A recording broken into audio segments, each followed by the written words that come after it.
Alright, so what we're gonna do...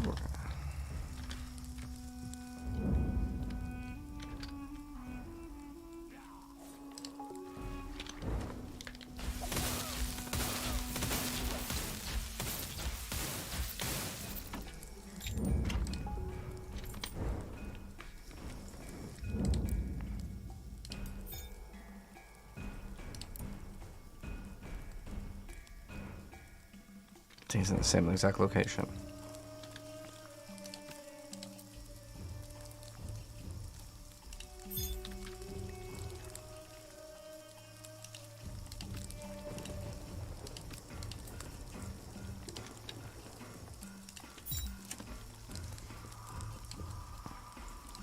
Let's go modify. What's up, Blackspur? You finally got the noti? Oh, Wonder if it's the time of day or what's causing that. But thanks for letting me know.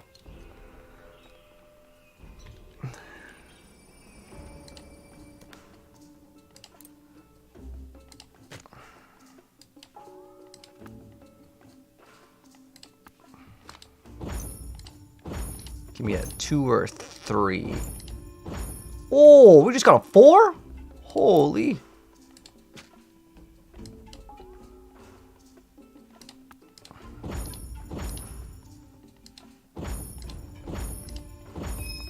Nice. Let's go with the color. Want some of those blues.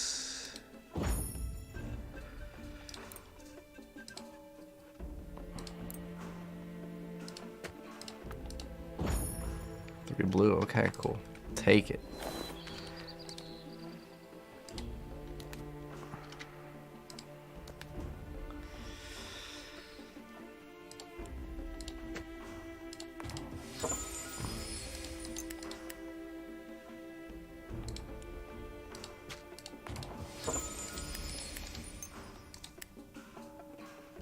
Where's my chain lightning at?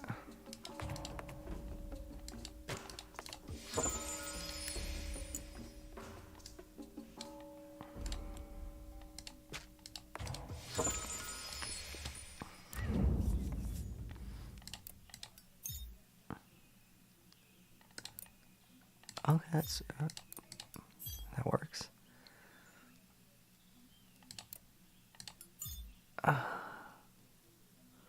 Quick cast is it. I'd rather take the additional lightning damage.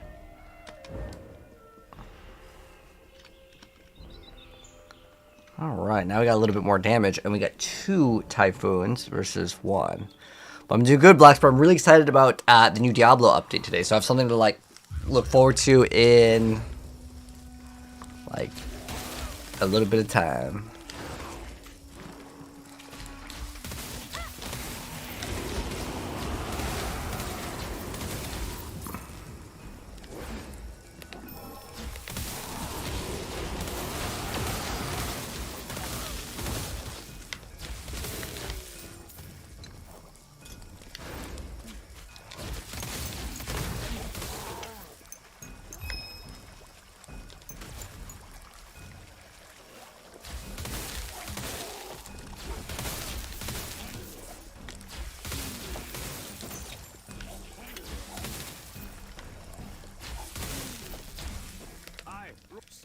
This is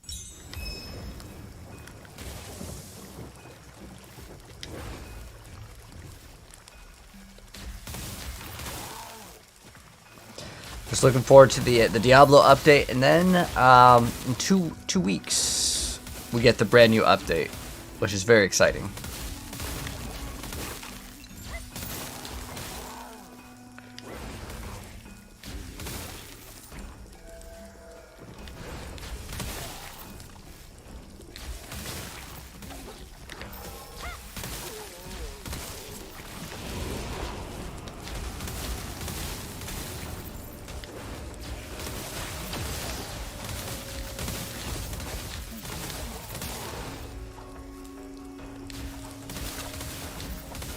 2 weeks for another Diablo updates after this one.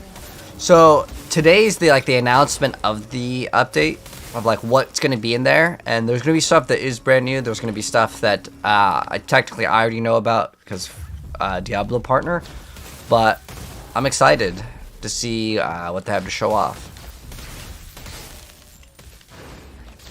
It's like an hour-long presentation. Yes. Because Diablo is still probably one of my main games, I'd say.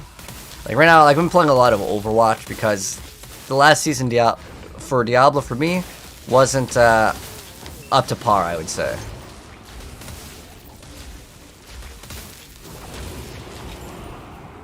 Oh, you can have 2 tornadoes at once, okay.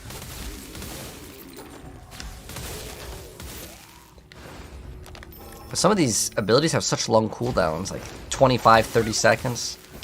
Very long, man.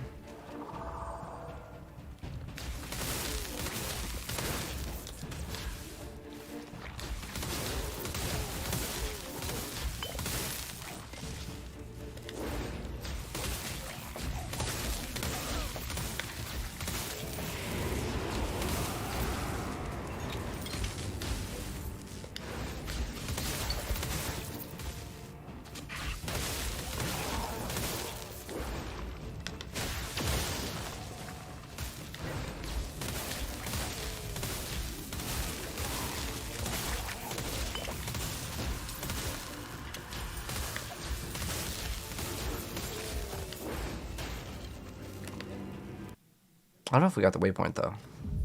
Ooh, boss. I think we're at a boss, guys.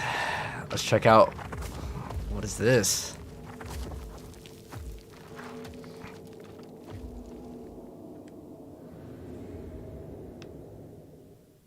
Alright, what is this boss?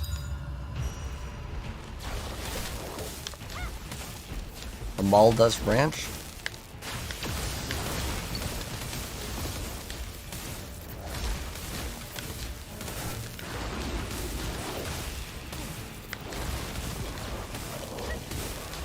We're doing some good damage, though. Oh, he trapped us in. Okay, we can escape.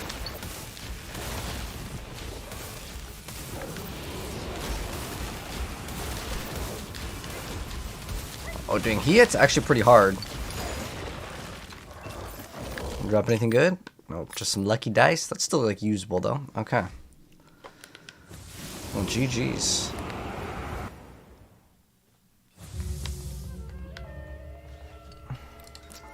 We got 8 more minutes. I'm sure.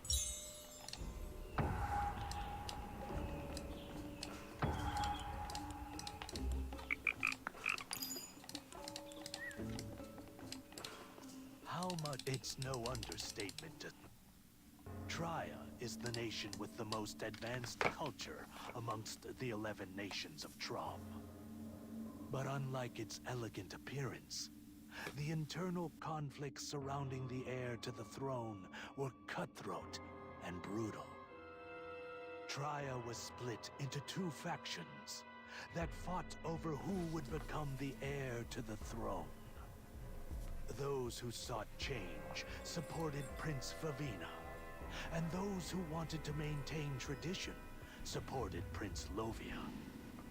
Politicians did everything and anything to get their opinions across. The king and queen, who were supposed to remain neutral, actually supported these conflicts, and eventually fought each other for their own beliefs. The one who reigned victorious in the fierce political conflict, after banishing King Ulden and Prince Favina to Bellatus, was Queen Romalda. Romalda didn't stop there. She formed the Allied forces with Prince Lovia as its head and cried out to start a Bellatus expedition. But as the Allied forces marched on, the nations of Trom witnessed the power of runes and essences hidden in Bellatus. Eventually, greed for those newfound powers caused the Alliance to fall in an instant. After hearing the news, Romalda promptly headed to Bellatus. But she, too, found herself helpless against the plague. Yes, we still have a long way to go. They have said...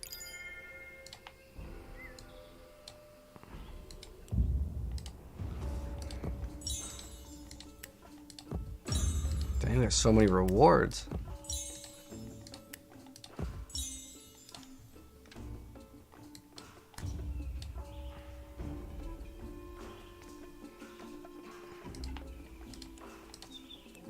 Zodiac points.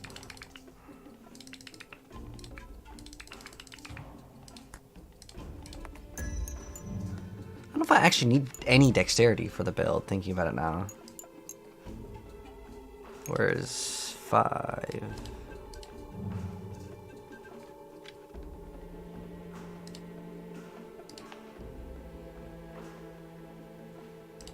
But damage against status effect.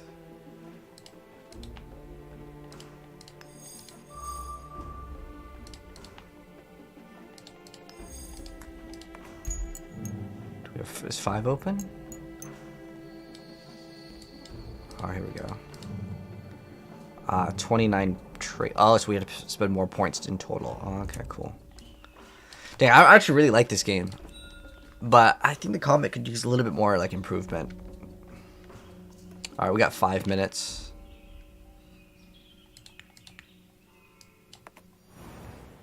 So we can just open up the Diablo live stream real quick. I'm gonna open it up on YouTube. I actually like YouTube streams more than Twitch, I'm gonna be honest.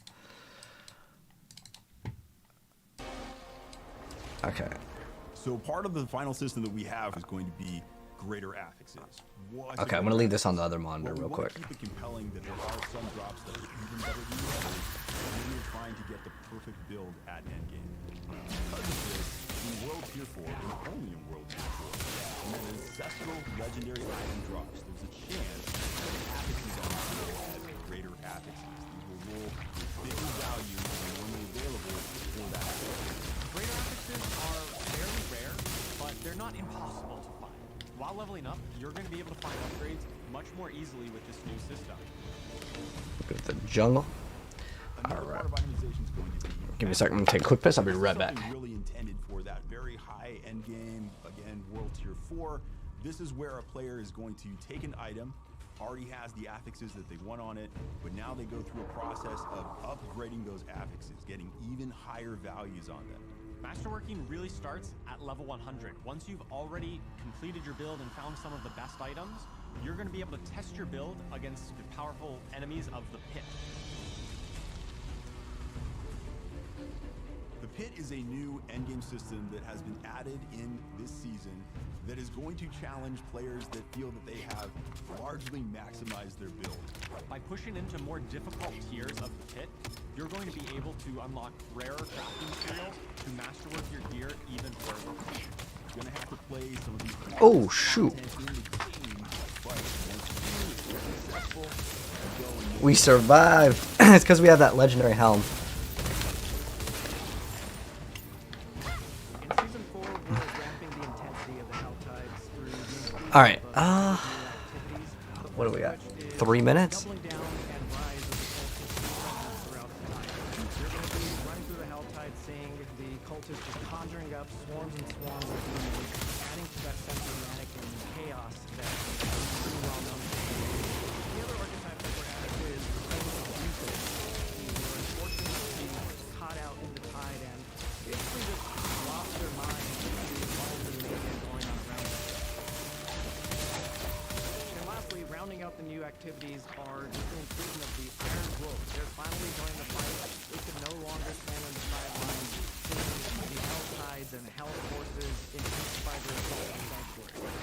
As Season 4 players engage and progress through the Cult of War seasonal activities, they'll learn honor with Iron Wolves, unlocking access to a vast assortment of rewards to accompany and empower your Season 4 journey.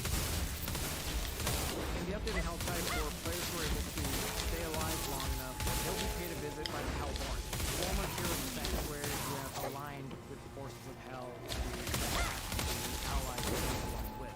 Players who are able to take down the Hellborn will be acquiring the materials they need to Ooh, is this the boss? premier Helltide I think it's time for the boss.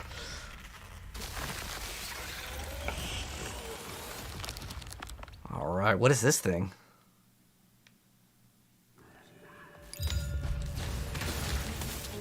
Romalda's flower?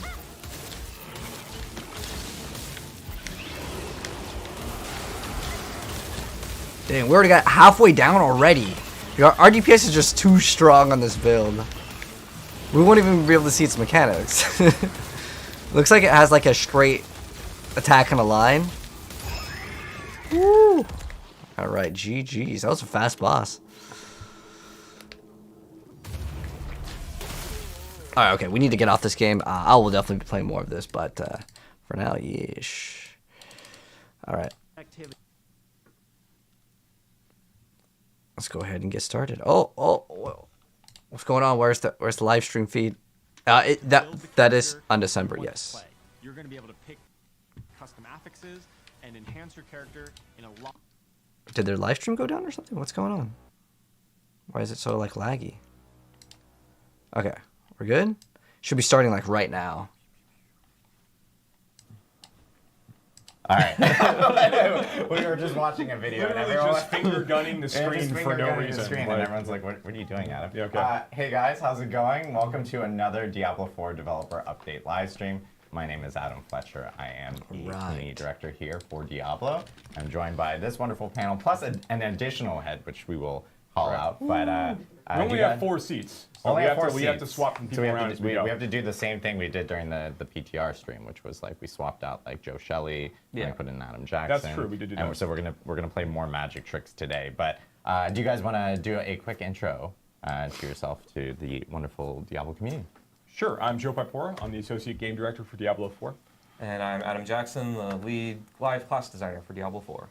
And we have a new face. Hello, I'm Colin Feiner. I'm the lead live game designer. Awesome. And then we're actually going to be joined by Derek. Who are you? Oh, well, I already introduced myself. Oh, you sorry. just missed it because I'm already screwing this up, I everybody. know, terrible. It's my first stream. But we actually have Derek who will be joining us as well. Derek, you just saw in the video prior talking about season 4. He'll be swapping in to talk a little bit more about Helltides later in this. But big stream here. We have season 4 coming up. As you guys saw earlier this week, it is Loot Reborn for season 4, and a lot of players actually got to experience it a couple weeks ago with PTR. PTR. This was our first Diablo 4 PTR. It was a massive undertaking from the team here, but it was really, really great to have players jump in early, check out season 4 and all the changes, and actually provide feedback. And so we have a lot to cover today based off of feedback that we received from players from PTR itself. So. But Joe, I know you wanted to jump into kind of talking a little bit more about season 4, how PTR went, before we jump into all the changes. Yeah, happy to. So, okay, so last time we were on stream, we were actually talking about a lot of the changes that players are going to get a chance to check out in the PTR. So we think that went really, really well. It was even just having the week of time for players to like just jump in and just crush through all of the content, check out all of the new features, and get a lot of feedback, find a lot of bugs on the way as well. Was again super valuable. It's been really, really great for the team. We'll take a lot of this feedback, look at the tuning variety of features, and really make sure that we've got the best version of the season 4 experience ready when we get into the launch state. So in terms of like our big takeaways, first of all, really, really valuable across the board.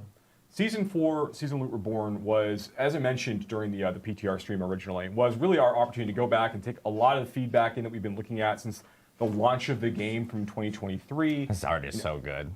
I do love the key art for this. This key art for Season 3 was awesome as well. Awesome. Yeah. So so looking back at the thanks for disrupting my flow. I'm sorry. David art is amazing. So looking back at the launch for the product in 2023, we've been getting a lot of really good feedback. You remember back in Season 2, Season of Blood, we made a big change to like vulnerable damage and like the multiplicative damage that comes along with it. We made a change to the way the elemental resist worked. Yep. And there were a lot of things we had to do to make those changes. Well, it's more so that made it work. Paragon nodes that had to get updated. There were a lot of like legendary aspects that had to get changed. There was just a lot of itemization stuff in the background that we had to do to make those systems work better and lift up other things around them, like overpower, for example, to make that feel like it was in a better spot. So now that we're looking at like even when we were done that one big release for Season of Blood, we knew that there was a lot more that we wanted to do. Again, we've been thinking about. But there's a lot of work we need to do, like make sure that all of these things really all fit together cohesively. So, I mean, as people got a chance to see on the PTR, like the introduction of things like the tempering feature, which we're going to talk a little bit more in a minute. We get to like introduce these new like affixes into items, and affixes you can't get on items anymore. The reduction affix count on items overall, so it's a lot easier to go and sort through 25 pairs of gloves in your inventory at any given time. You don't really have those same situations. We reduced the number of items that drop in the game experience overall, but made sure that the items that are dropping are just more valuable and more likely to be upgrades for you, or something you could kind of like build into an upgrade. We introduced the Masterworking feature, right? And Colin helped head a lot of these things up, right, during working with the teams. So they introduced the Masterworking feature where, players can continually upgrade items to increase the value of the affixes, and then, at ranks 4 and 8 and 12, you get to like kind of crit on one of these and make them even better. There's a lot of things that were introduced. We added the new content type in the form of the Pit of the Artificer. It's like this new, extremely deep and deadly dungeon dive players get to go into once they get into the towards the end game, when you're getting to 85, 90 your character level. You're starting to kind of dip into that space, and that's where you go to get your masterworking materials, which feels really, really good. And we learned a lot of really great lessons from Greater Rifts in Diablo 3, because we think there was some really cool content there. So there's some really, really fun things there. And then also the Codex of Power updates. You no longer have to save all your legendaries all the time. Codex of Power updates, which I was to be fair, I've been so excited about the Codex of Power updates. I've been teasing it for like 6 live streams. I feel like it's just not before BlizzCon. I feel like I teased it at the end of a live stream. So it's just what it is. But again, super excited about the Codex of Power changes. That is very transformational. Like now, huge, when it drops on the ground for you, you just salvage it. You get that aspect, put it into your Codex, add the role that you got, and you just get to use it in perpetuity. And we actually have some fun ways. We'll talk about later how we're playing with that a little bit. Actually, you have to unlock it every single season, so it's not actually perpetuity. We made huge changes to Helltide for that season in a little while, as he helped lead the team, did a lot of the work for that. And we got to introduce the season theme in the form of Loot Reborn, and then the reintroduction of the Iron Wolves mercenaries the players be working with during the course of the release. I know that we showed a little bit of that off earlier. And I'm just really, really excited about the release overall, as this was an opportunity for us to work with not just the season team, but also the live team, and lots of support for the systems groups.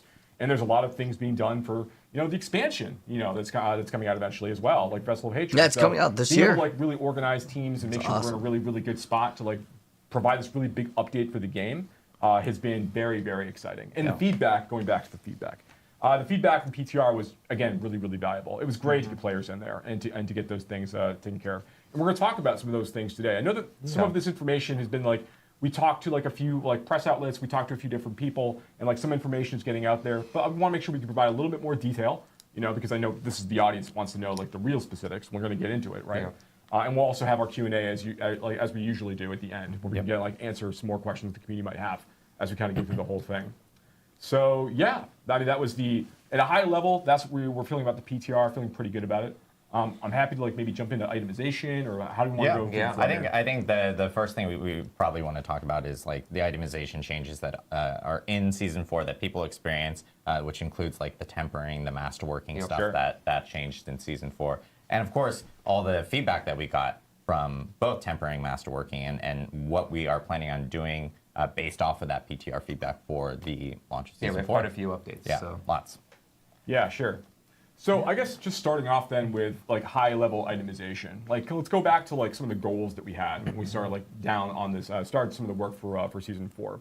Now we want to make sure that first players were having an easier time comparing items in their inventory. It's actually one of the first things we started thinking about when we began discussing what we thought needed to change about itemization, because the experience in season 3 and season 2 and other seasons has really been the player. You'll get into you're running your high tier nightmare dungeons. You're getting lots of drops. You're sorting through all of this stuff. You'll have items that are this is a 904 eye power sword, and this is a 909 eye power sword. Now I've got 6 helmets that all are have a wide variety of affixes on them. We really wanted to, again, just to quickly hit this, we wanted to make sure that we had a lower number of affixes overall that could roll on different item slots. But those affixes were more generically useful and stuff that you could really build around, as opposed to having lots of really conditional affixes going back to the damage on Tuesdays joke. That's the shirt that we literally wearing it now. Huge proponent. It's always funny. So it's obviously because it's a joke, right? Oh, jokes are always funny. But the truth is we want to make sure that where we want to have conditional affixes in the game, we want to find places players would be able to opt into them in a very specific way. So initially want items that you're really dropping for you to have more generic utility, just more valuable for you overall. And also, as a result of this, make it easier to compare those items. Yeah. So one of the changes that we made is we actually reduced the number of affixes that can naturally roll on item slots. So like now, like, you know, a rare item can roll like 2 affixes, a legendary item can roll 3 affixes. Basically, rare items were pointless, though. With other systems you get to introduce, we'll talk about in a bit, it lets you introduce more of those. Yeah. And we did that. It's looking pretty go good still, though. We man. also made all items post level 100 925. So you're no longer comparing like the designer number that's like 904 to 925. You're just focusing on what's cool. I think item power is kind of worthless. Yeah, though. Like, which is super. It's like an artificial way to get power. 100, like Blood Harvest might be a lot of fun, but Blood Harvest is still dropping like power 900 items for you. And at that point, why would you want to keep even Blood Harvest, which players really love? Like, why would you want to keep engaging with it if you can't get really good endgame items from it? Yeah. So now, when you're like at level 100 and you're playing in Helltide, or if you're going through Nightmare Dungeons, like a regular, it's a good change though. Level 100 monsters or higher, you're always getting power 925 items. They might not have all exactly the stats or exactly the rolls that you want, but you're always getting stuff you could actually potentially use. Yeah, a lot of the things feel a lot better too, like gambling, right? Like now, gambling is actually a really great source for targeting item slot because all of those are 925 at level 100. That's right. So yeah, like, but you can still get blues and like, rares, which is worthless. You just churn through a whole bunch of these at once. They didn't have as much generic value. Now they're a lot better because you really can just like say, I am looking for a helmet. I am looking for a ring, and you can just go roll, 10 power 925 rings in a row, and you have stuff to play with then at that point. So yeah, those were some of the high level changes we wanted to make with items with regards to like making it easier to compare these things. Codex hits a lot of the inventory concerns that we'd have. We made changes to so we didn't have as many of them clogging up your inventory as well. So we thought that was really, really good stuff. But then we knew that we wanted to make sure that it wasn't just about we weren't going to like add another tier of powered items. That wasn't the way to make itemization more interesting for players and rewards more interesting. They added greater affix. One of the core things that we really want to focus around was the idea that kind of like items a new tier. Have a journey. The best items have a journey, right? So when you get a really good item, it's about what the potential of that item is. What you can do with this item to make it really superior, right? Yeah, definitely. And that's sort of to jump into tempering. Yeah. One of the first features we had in terms of taking your item on a journey was this idea that we wanted hundreds of different affixes, and each one spoke differently to a build. We wanted you to be able to play sort of whatever class fantasy or build fantasy you had in mind and manifest that through customization of your items. So we actually have some video, I think, of what the tempering feature looks like, and I can talk through some of the updates we've made. I was hoping we would see some new stuff here, because we've already seen this. They already showed this off before. We're adding an offensive still good to see affix to the item. It's going to land on increased corpse explosion damage. It's like, yeah, that's pretty cool, especially if you really like corpse explosion. We've added a skip button so you can skip through the flow if you really want to blast through this. We also have a results screen now that shows you exactly what affix it landed on and what the roll range was.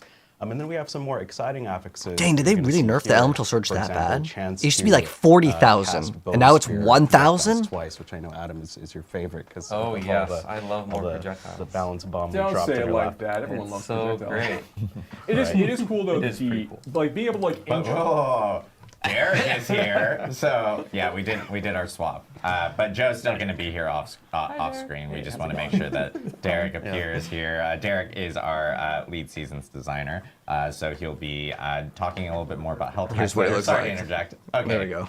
Go ahead, Joe. So yeah, now I'm off screen. So yeah, I think one of the really cool things about the tempering system in general is that like the manuals that we're introducing initially are just like the beginning of what we can do with tempering. It's opportunities to make like really weird and interesting new affixes to kind of throw at the player that we can introduce in seasons or in other updates. So it's something we can really extend and do some really neat stuff with. Yeah, we absolutely plan to build on it in the future.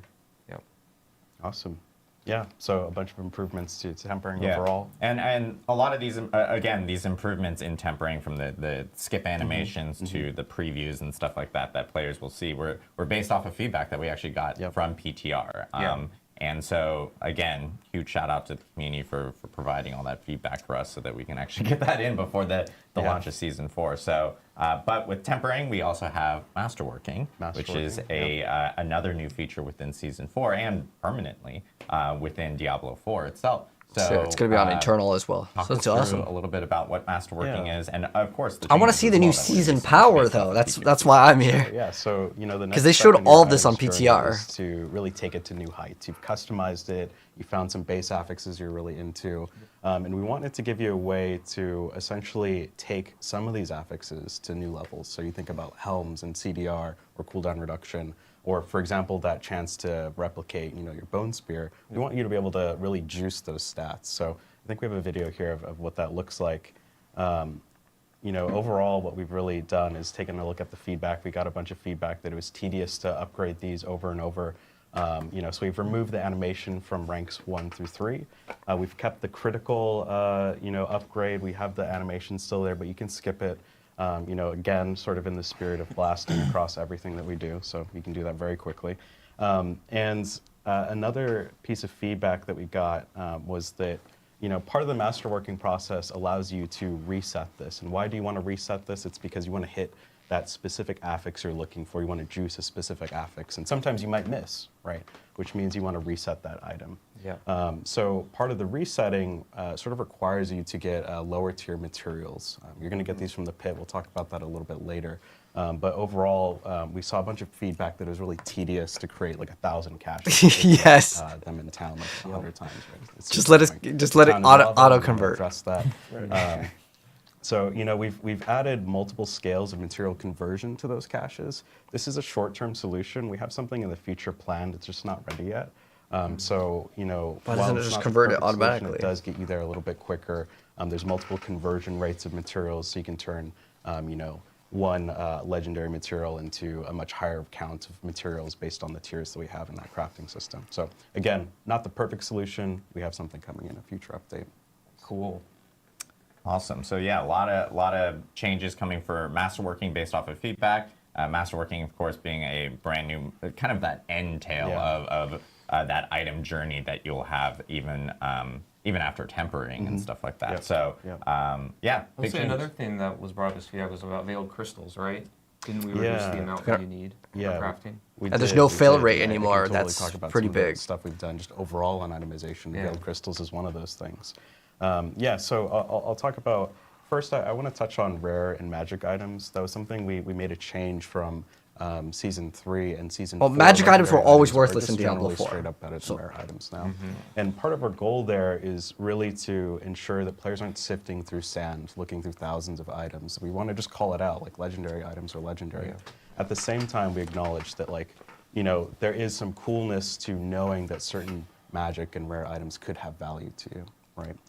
We don't have anything for Season 4 yet, but the design team is definitely talking about ways that we can bring this rarity I was back giving in a them way that doesn't feedback. diminish White our items need to do overall something. goal of trying Blue to items chase need to that do sort of something. through sand feeling, Yeah. right? So in the meantime, they can be salvaged. They still have a use in the end game. But Well, we just heard a drop ton them of as feedback to material your point, then. Adam, on There's no the point in having them crystals. drop. It's just such a bottleneck. If they can It's never God be damn it, good, I have to right? Pick a bunch of yellow items up to do any of the cool crafting features. What the hell, Blizzard? That's an actual player quote, too. Yeah, I'm very sure it crystals. was. Yeah. Yeah, so what we've done is we've made it so that legendaries break down into equal amounts of veiled crystals, so you can just not pick up yellow items. It's just a bonus now. We've also made sacred and ancestral items break down into 2 and 3 amounts of salvage. So sacred items will break down into double, ancestral will break down into triple. So we're effectively tripling the output of a lot of the salvage here. And I know. Okay, so that's pretty big. I'm gonna write that down, 'cause I'm gonna make some notes probably here. the most vocal feedback that we got from Yeah. players. About, Maybe a like, little bit. Yeah, of, like, Yeah. I need more veiled crystals. So I know that Yeah. there's changes coming for that in Season 4 based off that PTR feedback. Another, probably maybe the second, maybe also the first topmost, our largest feedback piece that we got is around greater affixes and the visibility related to those. So there are changes going into that for Season visuals. 4. So Yeah. Colin, do you want to talk a little bit about Because that? it's much Yeah, easier we to see. wanted, There's a the circle now. dopamine. That was a big goal also of part of itemization is just like seeing an item hit the ground and just being like, oh, I like that jackpot moment, Yeah, right? So, that's really important. so we actually have some video here to show of what that actually looks like on the ground.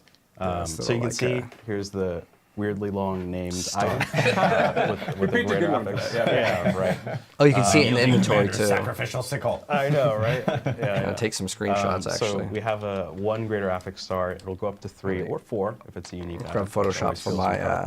good. Oops. So it shows up on the ground when it lands.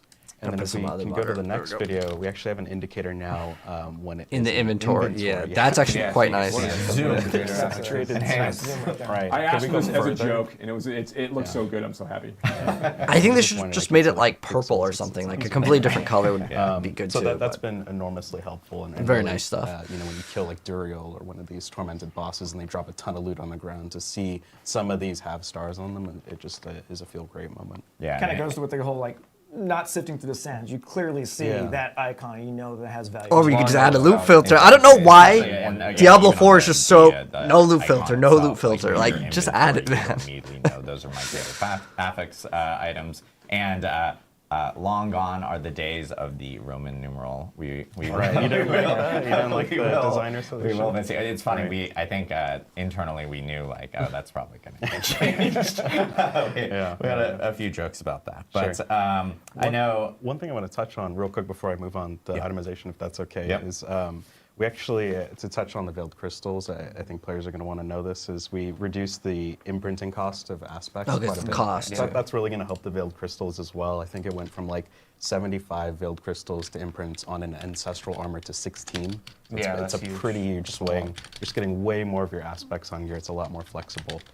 So that Yeah, we should- really want people to feel like, and, this is kind of the Codex of Power updates in general, which I'm really pumped about, is we want you to feel like you're able to re-imprint those aspects, Yeah. and that it's something that you're not having a huge cost or huge barriers to doing, Yep. right? Because as you upgrade your gear, that Yeah, if should we're be getting part of your 3 times process, the is, like, putting amount on for your favorite the aspects. ancestral, that's Yeah.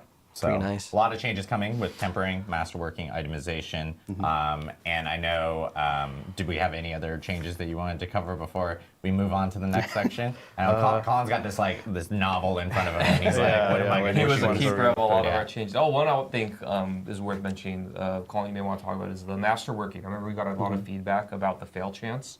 Oh, yeah, Oh, no yeah, fail the chance. fail Yeah. chance we took. Yeah. Funny Because it enough, made that some- was I've already probably talked the about biggest this. change. Just no more. yeah. That's all they need to say. Yeah, that was about a the lot. first bullet, and I somehow missed it. Yeah. So we definitely felt like there's a ton of feedback that the double random chance was just a little bit too much, and we agreed. So we just took it out. Yep. It's just fun now. Just upgrade the item. We adjusted the material costs a bit, but the fail chance is no longer there. Yeah. Yeah. Awesome. Cool. Well, thank you, Colin, for going through those changes. We'll actually be back to Colin here later because he still has more to talk about from his novel Right. Yeah. papers that he has Joe, you here wanna that swap he now? prepared. We did want to jump into some of the class balance changes that are coming after PTR. Of course, with Season 4, we have a lot of class balance changes Yeah, that we are have on a lot top of of all these itemization changes. And we got a lot of great feedback from players. So, Mr. Adam You Jackson. very much did.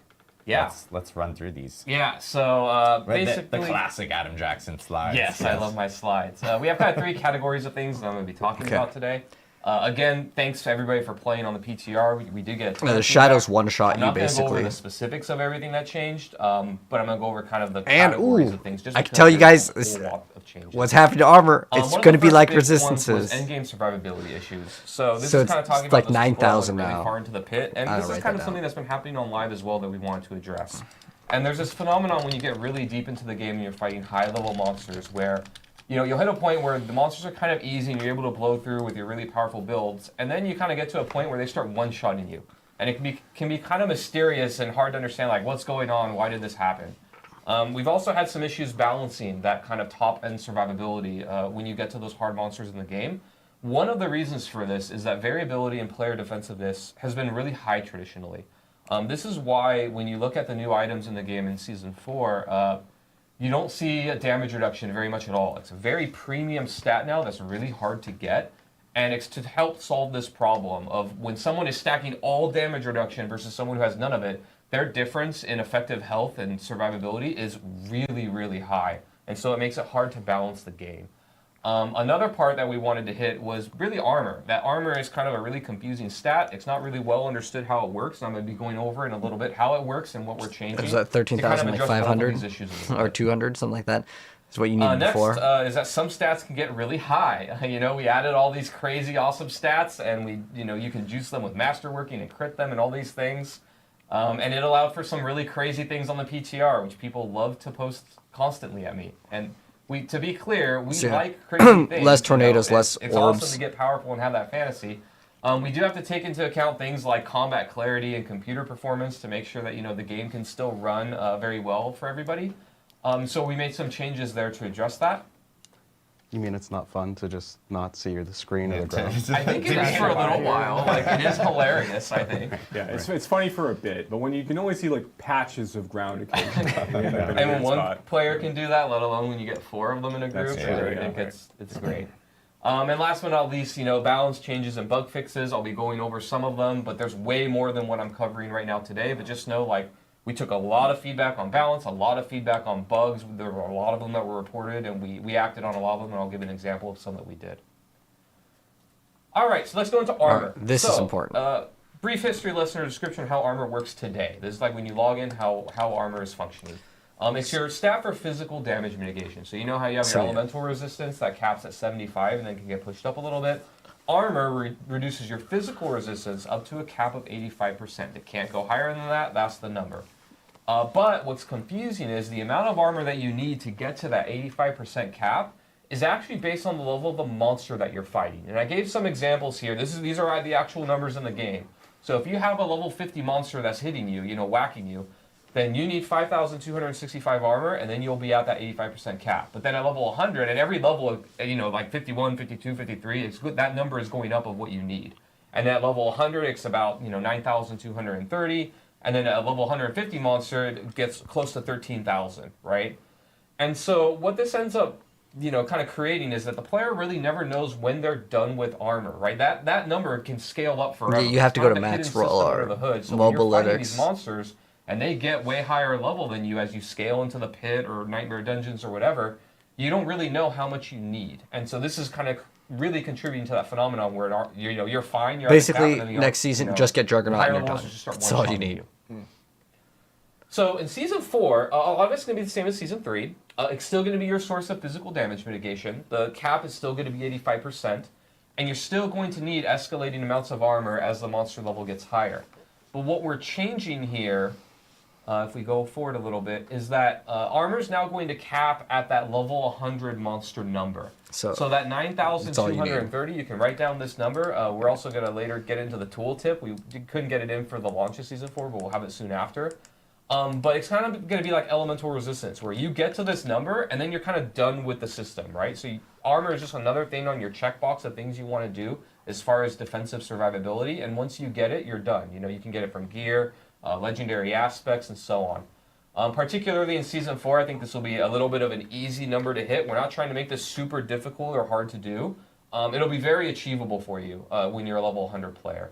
So here we have a zoom in on the tooltip so you can see this player has, way above that 9,000 amount of armor that they need. They have close to 16,000. But you can see there, that it's capped out at that 85% physical resistance. And again, soon after the launch of Season 4, we're going to actually put the cap that you need of the number that you're chasing, because we want you to know what the goal is that you're trying to hit. So that means they have a lot of room for optimization, right? Correct. Yeah. This means that there's also like give up armor on some of their, temp. They can also like shred your armor other stats on Nightmare Dungeon, so you can still overcap, as far as I'm aware of. So next, stat caps. Okay. Yeah. So now that we've introduced a lot of ways to get really high amounts of stats in the game, we want to kind of control for visual clarity. What you can't make the tornadoes super big. So kind of similar to some or the Frost Nova in the game, like attack speed or elemental resistance. We're putting some caps on cooldown reduction and the increased area size. It's really fun to get those giant Frost Novas that cover the screen, but when it goes like 2 or 3 screens away, it can get really noisy and messy. So we still want these stats to be really powerful and impactful, but just control a little bit the amount of insanity that they can bring. And one thing on this cooldown reduction cap, to be clear, this is not just CDR across the entire game. This is just capping what you can get from gear. So this is like the base cooldown reduction you get when you first cast a skill, what it's going to be. You can still get cooldown resets or additional cooldown effects from things like the skill tree or legendary powers that just reduce the cooldown of your skills as you do certain mechanics. This is just like the baseline cap that comes from your gear. I think when we looked at the cap for area effect too, we tested it on Frost Nova, and we were like pretty meticulous on what that cap should be, and it was still massive. No, it's huge. Yeah. When I say like we're making a cap, you're still going to get to insanity when it comes to what's on your screen. It's still going to be awesome. So you can see here, this is just showing you what the tooltip looks like now. So we're going to be showing you, as a player, what those caps are, so when you're evaluating your gear and on your tooltips, what it is. And then same thing here. You can see here like the dust level area effect size. Oh, it's cool. It's in the capped at utility. 100%. You can actually see Next, them. balance updates. So All right. again, like I mentioned before, we made a lot of balance changes based on feedback. Again, thank you for playing and giving us all that feedback. I'm going to The go stuff I over already some of the mentioned. things. Oh, this is good. The Druid One of the Wolves bigger got increased. categories of things was, again, like I mentioned, those changes due to combat readability and balancing player power. A few examples here of things that we're reducing are like the amount of dust levels that can be on your screen, and Fractured Winter Glass, one of my new favorite uniques we're bringing in. The amount of frozen orbs that could span the screen is going to be reduced a bit, so I want to prepare you all for that. Again, to be clear, you're still going to spawn a whole lot. It's just not going to be like insane amounts where you can't see things anymore. They're still going to be very powerful. I'm even going to show a video a little bit later of kind of the difference of PTR to what's going to ship in the game. Some other things though that we're doing, Fortify. We wanted to increase the amount of damage reduction that you get. This is just PTR and Fortify Fortify. across the board, the base mechanic. 50% that DR is stronger. going from 10 to 15%. And this was because before, when it was at 10%, we had to take into account that players could get damage reduction from a million different sources throughout the game. Now that it's more rare and more premium, we can actually make this mechanic in the game a little bit more impactful and feel like you're a tankier player for opting into this, these kinds of builds. We also made a lot of tempering affix updates. I'm not going to go into detail them, but just know like what you saw in PTR and what's going to ship. You're going to see a lot of improvements, a lot of balance changes, even some shuffling around of the affixes to make them in ways that make more sense based on feedback. And then we did do some class changes as well. I'm only going to give very few examples here, but just know that there were quite a few. One is Druid players. Companion Druid players always harass me. They want that build to work, and I agree. It's really cool. So we increased our Druid, the health of Druid Wolves by 200%, and we also reduced the respawn rate and cut it in half. So, we got feedback basically that, their companions were really good and fun and did damage, but in the late game, they just kind of died and couldn't survive. So we're doing this to kind of address that feedback. I think that might still be like not that. All right, so here's dust levels. Not that as much examples. HP. You can see on the Okay. left, this is just one barbarian by themselves, the amount of dust levels that they could produce, right? Yeah. And then on the right, you can see kind of the same. It's barbarian. definitely You a see, massive like, nerf. the They dust should have at levels least around buffed the areas damage where so enemies people are, wouldn't they're still getting complain. hit by a ton of them, but it's not covering the entire screen, right? And especially when you get like 3, 4, many players together, it really becomes insanity. Yeah, especially when you're in a party of 4 barbs or, it's just like everyone's a barb and I don't know where I'm walking. Yeah, and other classes can do that kind of thing too, not just barb, but this was kind of a good example. So, this is kind of seeing the difference between PTR and live. And then next we had another class change, so Scoundrel's Kiss. This is another one of our new uniques that rogue players gave us a lot of feedback on. So a quick summary of how this new unique works is it kind of changes your rapid fire skill from shooting straight and hitting a single enemy into kind of a mortar skill where you shoot up into the air and then your arrows fall on the ground and explode. It's really, really cool, but one of the pieces of feedback we got was that when you launched the arrows, they would kind of go in a line and they wouldn't all hit the same enemy anymore. So if you were trying to do single target damage, you had to shotgun. Nerf unless you walked right up to the enemies and shotgunned them. And while there was a way to play around it, players weren't really happy that we transformed the skill so much that it went from a ranged skill to kind of a melee skill. So we made an update here, and we have a video of the before and after. But basically, you can see on the PTR on the left here how it goes in a big line, and then the player has to run right next to the target dummy to do the full damage to it. And on the right now, you'll see basically you target where those arrows are going to drop, and they just all go to that area. So you can hit a single enemy, but you'll also hit all the enemies around it because the arrows explode. So it should be a lot more usable compared to before. Can Scoundrel's Kiss ricochet with my rapid fire? I'm pretty sure, yes, it can. So it does all the things and inherits all the things that your rapid fire does. That's so very cool. It's But gonna be pretty can cool. it double projectile? I'm pretty sure it can, just like everything else. Yes. Yes. Spam everywhere. Yes. We love spam. And last but not least, bug fixes. Like I mentioned before, there were a whole lot of bug Druid, fixes I think, reported to us. Thank you Druid all and for Evan getting Piercer them. doesn't work we addressed anymore. pretty much every single one that was reported. I'm giving some examples. I was here, hoping but the again, we've got a Necromancer lot one would more than stay, what though. I'm showing on the screen. One was Druid's Hurricane was incorrectly scaling damage basically infinitely, so we fixed that. Evan Piercer, the extra missiles from our new unique, they incorrectly had a 100% lucky hit chance, which is proccing a lot of crazy stuff. And then Flame Weaver, another one of the new things we introduced to the game. It's basically an effect where you can put a firewall on the ground and then you shoot firebolts through it and it'll split the firebolts. Really cool fantasy. But what happened in the PTR I didn't know you could stack stack a bunch of firebolts firewalls right on top of each other and they would split pretty the crazy. firebolts multiplicatively and add more and more, more than intended. So you could fire a ridiculous Dang, number of rip that firebolts, build. which were crashing servers and things. So it wasn't great. But now we fixed that so it'll work properly. And again, we're still discovering and working on other fixes. There were a lot more that went in. If you reported it, it was very likely fixed. So basically, the build will be in a much better, stable state once we launch. I was hoping we get some That's other really rogue good quality buff, though, to be feedback, honest. so It's probably thanks the again. weakest class still. Yeah, Awesome. that's my section. So. A lot of changes coming to classes. Class balance feedback we got from PTR was really, really great. You know, we were able to make so many different changes there. Of course, some of the biggest ones like the readability stuff that we probably saw. Seeing the initial videos of like. I'm gonna go ahead and cut it here everywhere, so we can title this like the class was, balance section and or crazy. updates. Also being in a party Just so with, the video's like, not I was super long. playing But anyways, hopefully you guys PTR enjoyed party part with, one like, of the two Campfire barbs chat. and, like, I'll another, like, upload like part 2 in a separate one, just so it's not going to be super long. But anyways, if you guys enjoyed, drop a like and a well. I'll see you guys in the part 2 of the Campfire, which will cover something else. Anything is being able to create these crazy situations, and we have to fix it for the game before it goes live. So. That's kind of the advantage of PTR is players can find these things. Exactly. There's a lot more manpower being put into it than we do PTR internally. was super great for us to have, and thanks again to the community for the feedback on all the class balance changes, and thanks Adam for walking us through that. Yeah. The next thing we do want to talk about is with Derek over here. Derek is actually going to talk a little bit about, of course, all the immense Helltide changes. Probably one of the most popular features and changes that we've introduced in Season 4 with PTR and people being able to experience it. Of course, we got feedback based off of players jumping into Helltide, and we do want to go through all that with Derek. Okay, cool. And then we also want to talk a little bit about the season itself with Derek. So Season and the Helltides. just a few Let's things get to into cover. it. So as you mentioned, the players who joined us when the PTR or caught all the various like blog and video posts and whatnot know that with Season 4, we're introducing permanent upgrades to the Helltide experience. Heavy focus on improving and enhancing, I guess, monster density and activity variety. So there's ton more things to do in the Helltides, and as a result, there's just tons there's a more new boss, monsters too. to mow through in the Helltides. The Hell Maiden.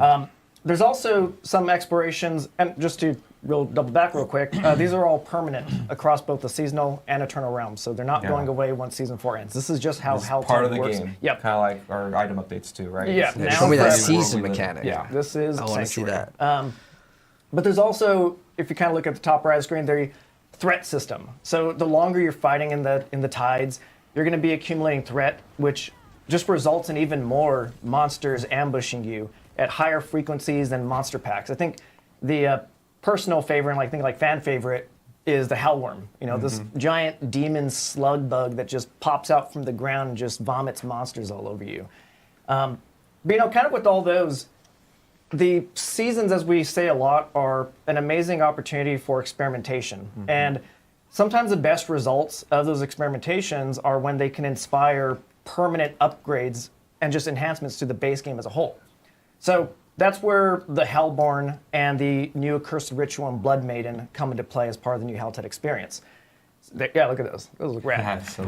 So the Hellborn, as our Season 2 players might recall, we introduced the Bloodseekers. And those were really cool monsters based on class archetypes. So you're kind of like fighting vampiric shadow versions of yourself. And we take a look at that content, and we just love it from like the team perspective, and just find like, hey, we're upgrading the they're actually Helltides. challenging. This is a perfect piece of content to just include with it. So that's where the Hellborn came into play. They're fallen heroes of Sanctuary. They've been overtaken by the corruption from Hell and kind of turned against you. Kind of in line with that, the Accursed Ritual and the Blood Maiden. In Season 2, with the Bloodlures and the Bloodseekers, we introduced this concept of, I guess, calling it just like open world social boss summoning. We followed up with like the there's a buzz right there. It's very catchy. Rolls right off the tongue. I love it.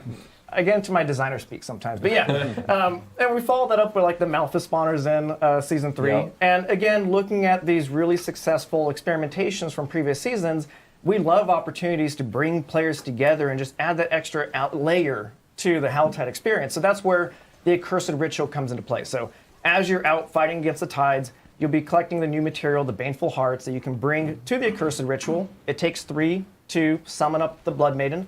And you can do this, by yourself, or you can partner up with some buddies and all, I guess, contribute to the summoning together. And And the Blood Maiden itself is our new Helltide mini boss. That she's immensely powerful, but also very, very lucrative. And I think the last thing forgot to mention is that this is all expanding into World Tiers 1 and 2 as well, and kind of like a distilled, not diluted. So the Helltide in World Tier 1 and 2 is more specifically tuned to, I guess, like meet the leveling needs, or the needs of the leveling player.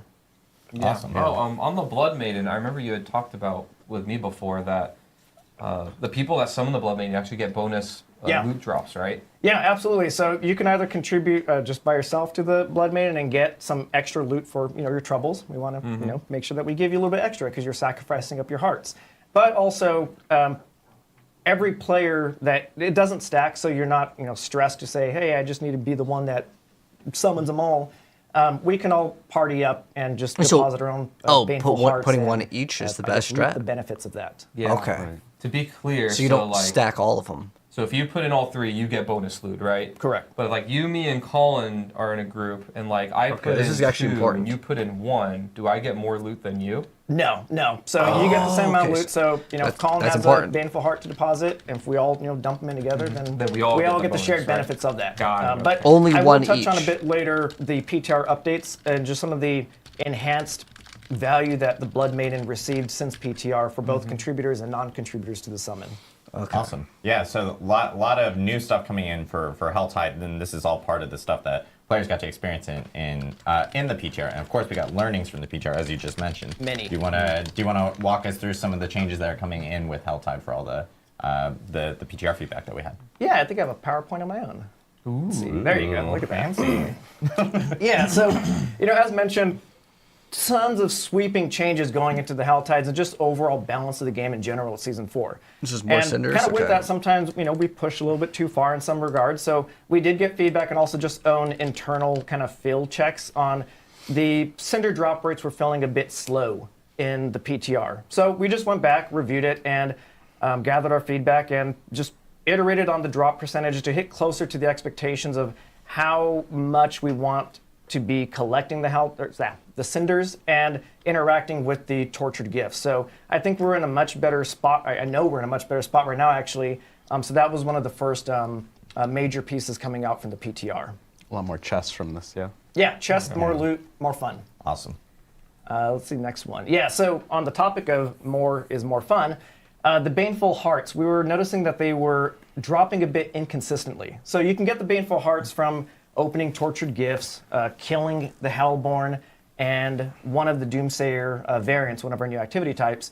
But again, we want to get the Baneful Hearts in the hands of the players with a pretty steady cadence. So we noticed with the PTR that we're just not getting them as frequently as we wanted to. So we just went back, iterated, and kind of reviewed our bad luck protection to just ensure that we improve the consistency that Baneful Hearts are dropping. And this is all kind of like, the Blood Maiden is not meant to be seen as like this highly ambitious piece of content that you only engage with like once every 50 levels. We want you getting the hearts. We want you engaging with the social boss summoning mechanic. And I think it just adds that extra layer to the Helltides we want you to engage with. And on the topic of the Blood Maiden, overall, like we touched on earlier, the Blood Maiden is just seeing some overall rewards improvements. So as noticed, or as mentioned before, if you contribute to the summon of the Blood Maiden, you receive a bonus reward. But one of the things was that you couldn't really tell. There is a little icon that appears like where your buff bar, but the effects of that was largely unnoticed from both the team and actually just the PTR players themselves. So again, taking this opportunity to just review the overall value of the Blood Maiden for contributors and non-contributors alike. Because again, we wanted to make sure that she has a clear role in the Helltide experience. So again, overall, Blood Maiden is just overall more valuable. With this, we're dropping things like legendaries, Forgotten Soul, lore Zermats, and a % chance for contributors at the end world tiers to get some endgame boss materials as well. Yeah, so this is now like an additional opportunity for players to get additional of the boss mats for the boss ladders. Yeah. Which we've heard a lot about how players were like, hey, we only really have one kind of method to get them, and we wanted to expand that and bring that into more avenues so players didn't have to just kind of be like tunneled off into one area to get like specific boss maps, which is cool. Yeah, variety is the spice of life. Yes. I like that the contribution encourages you to actually use these. In Season 2, I'd just chain summon the boss over and over and over, and there would be this awkward dance where someone would show up, and it's like, I know you have Yeah, the waiting game. Like, use your use material. Yeah, and that's why it's really also important that the nuance is honestly lost pretty frequently when we're talking about like drops for different kinds of creatures in different sorts of situations like this. Like Treasure Goblin, we talked about Treasure Goblin a while ago, a few seasons ago, and I rememur I put a poll out on X.com. So at one weird point, to say. basically, I put a poll out basically asking players what they believed the legendary drop rate of Treasure Goblins to be, and I had a whole bunch of options, and I think like 85% of the players were wrong. And because the drop rate at that time was 50%, players didn't feel it because they didn't see the Treasure Goblin enough to really notice that it was actually that high. So I think making sure that like we're like buffing up those moments where like if I have my contribution bonus a little bit higher, that helps make sure that is felt. Yeah, absolutely. You know what's funny is Joe talking off screen, and we're all looking off, and people are just staring us stare into this random corner and stuff. You know what would be funny is if we all just actually looked back there at Vale. We should play every time. Yeah, every time. And then like Joe's turned into Bale. Oh, Literally coming out of the corner. That's awkward. That wasn't part of the plan. I like the deep shadows. That's where he is. It's just lurking. Oh, man. I guess the moments when I decide to say something, maybe they'll occasionally become I was like, oh, we have another camera. Awesome. Cool. So a lot of Helltide changes that we have coming into. Yeah, I think there's actually one more slide. I'm pretty sure we have one more. So one thing that we've kind of covered a lot across like just tempering and just the masterwork and just the spirit of Season 4 in general, just like removing friction points and just keeping players in the flow, the flow of fun. People want to blast. Yeah, absolutely. Yeah. So one of the Doomsayer variants, and again, like the Doomsayer's new activity type, it's kind of like a Kinder Egg surprise where you interact with them, they crackle and pop into something, a variety of things actually. So one of the variants that we had was the Chest of Doomsaying, where they would explode into a tortured gift that costs 50 cinders and gives you a whole lot of good stuff. We're kind of reviewing that, and sometimes what can happen is you can encounter one of these at the very start of your Helltide run, and you don't have 50 cinders. It's not a lot to get, but it still is kind of a stressful, potentially feels bad moment. So we just said, hey, let's just have it explode into the loot directly. You save 50 cinders, and you kind of just keep going on your merry way in the tides. So that's one of the kind of like efficiency smoothing outs that we've done.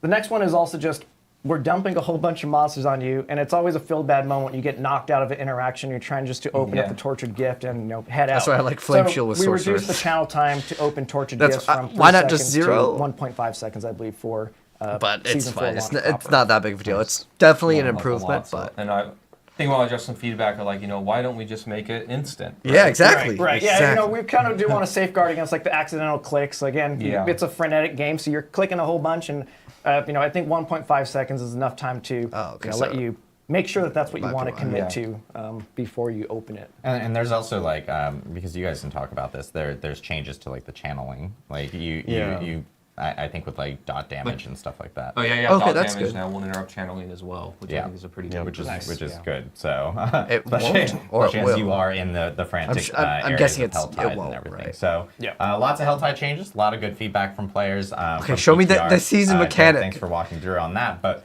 you're not done yet. But wait, there's more. Yeah, but wait, there's more.